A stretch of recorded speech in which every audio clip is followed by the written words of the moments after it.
One of the big things you're going to see during this time with the MAGA white supremacist movement is people like Ben Shapiro and the alcoholic Pete Hegseth and all of these bros like Joe Rogan that are emotionally immature and unstable.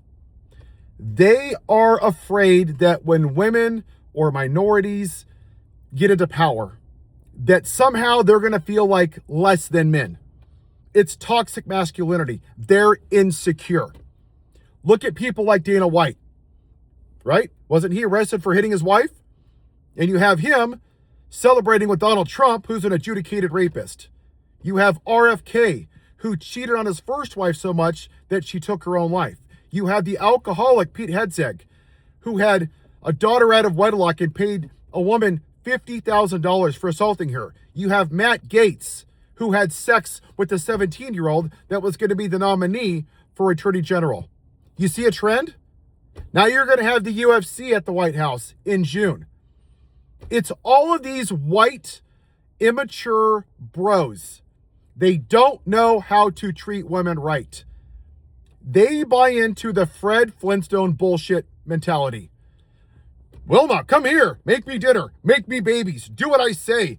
Get ready for me. This is where they're struggling. Their brains are breaking.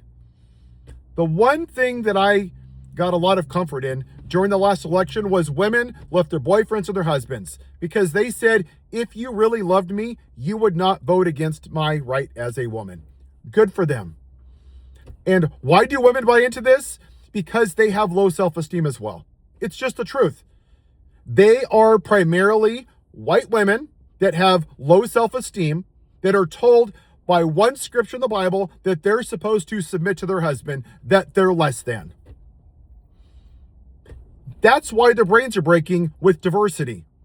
All they've known is that the white man has been at the head, and they see their version of the white America, exceptionalism, American flag, bald eagles, God bless America, guns, guns, guns, fireworks, pew, pew, pew everywhere.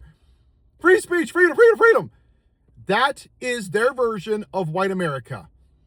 That's why they're triggered by things like Black History Month or feminism.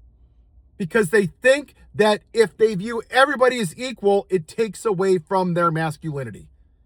Masculinity is not voting for an adjudicated rapist or a felon who abuses little girls on Epstein Island. Real men don't cheat on their wives. Real men don't sexually assault women. Real men are faithful to their wives. That's what real masculinity is. What they have is toxic masculinity. Have a good day.